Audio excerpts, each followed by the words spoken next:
ఈ విశ్వం వెనక ఉన్న రహస్యమేమిటో మీకు తెలుసా? సైన్స్ చెప్పే లెక్కలకు అందనంతటి, ఊహకు చిక్కనంతటి ఒక మహా అద్భుతం ఎలా మొదలైంది?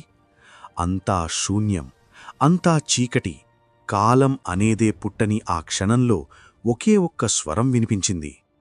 ఆ స్వరమే శూన్యాన్ని సృష్టిగా మార్చింది. ఆ మహాశిల్పి గీసిన మొదటి చిత్రం ఈ విశ్వం. పదండి, కాలం వెనక్కి వెళ్దాం. 6 రోజుల్లో జరిగిన ఆ అద్భుత సృష్టికావ్యాన్ని ఆదికాండం మొదటి అధ్యాయం ద్వారా తెలుసుకుందాం. ఆదియందు దేవుడు భూమ్యాకాశాలను సృజించాడు. అయితే అప్పుడు భూమి నిరాకారంగా, శూన్యంగా ఉంది. అగాధ జలాలపైన గాఢాంధకారం కమ్మి ఉంది. కాని దేవుని ఆత్మ ఆ జలాలపైన కదులుతూ ఒక కొత్త సృష్టి కోసం సిద్ధంగా ఉంది. నిశ్శబ్దాన్ని ఛేవిస్తూ దేవుడు వెలుగు కలుగునుగాక అని పలికాడు.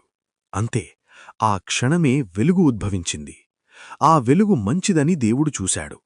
ఆయన వెలుగును, చీకటిని వేరుచేసి వెలుగుకు పగలు అని, చీకటికి రాత్రి అని పేరు పెట్టాడు.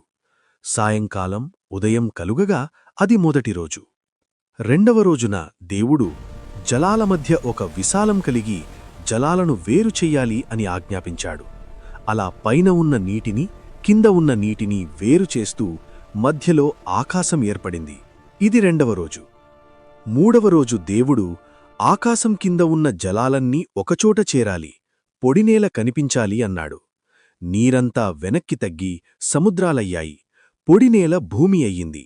వెంటనే దేవుడు భూమి గడ్డిని, విత్తనాలనిచ్చే మొక్కలను, ఫలవృక్షాలను మొలిపించాలి అని ఆజ్ఞాపించాడు. భూమి పచ్చదనంతో కళకళలాడింది. ఇది మూడవ రోజు. నాలుగవ రోజున ఆకాశ విశాలంలో జ్యోతులు కలగాలని దేవుడు కోరుకున్నాడు. పగటిని ఏలడానికి పెద్ద జ్యోతి అయిన సూర్యుడిని, రాత్రిని ఏలడానికి చిన్న జ్యోతి అయిన చంద్రుడిని మరియు కోట్ల కొద్దీ నక్షత్రాలను సృష్టించాడు. ఇవి పగలు రాత్రిని వేరుచేస్తూ కాలాలను, రోజులను సూచించే గుర్తులుగా మారాయి. ఇది నాలుగవ రోజు. ఐదవ రోజు దేవుడు నీరు జీవరాశులతో నిండిపోవాలి, ఆకాశంలో పక్షులు ఎగరాలి అన్నాడు. అప్పుడు మహాతిమింగలాలు, రకరకాల జలచరాలు, రెక్కలుగల పక్షులు సృష్టించబడ్డాయి. దేవుడు వాటిని చూసి ఆశీర్వదిస్తూ, మీరు ఫలించి అభివృద్ధి పొంది సముద్రాలను, భూమిని నింపండి అన్నాడు. ఇది ఐదవ రోజు. ఆరవ రోజున భూమిమీద పశువులను, ప్రాకే పురుగులను, అడవి జంతువులను వాటి జాతుల చొప్పున దేవుడు చేశాడు. చివరగా తన సృష్టి అంతటికీ యజమానిని చెయ్యారనుకున్నాడు. దేవుడు మన స్వరూపంలో, మన పోలిక చొప్పున నరుణ్ణి చెయ్యుదము అని పలికి నరుణ్ణి తన స్వరూపంలోనే సృష్టించాడు. స్త్రీనిగా, పురుషునిగా వారిని సృజించి, మీరు ఫలించి భూమిని నిండించి దానిని లోబర్చుకోండి అని దీవించి అధికారాన్నిచ్చాడు. దేవుడు మనుష్యులకు మరియు జంతువులకు భూమిమీద ఉన్న ప్రతి విత్తనముగల మొక్కను, ఫలవృక్షాలను ఆహారంగా ఇచ్చాడు. తాను చేసిన సృష్టి అంతటినీ ఒకసారి పర్యవేక్షించాడు. అది చాలా బాగుంది అని దేవుడు సంతృప్తి చెందాడు. అలా ఆరవ రోజు ముగిసింది.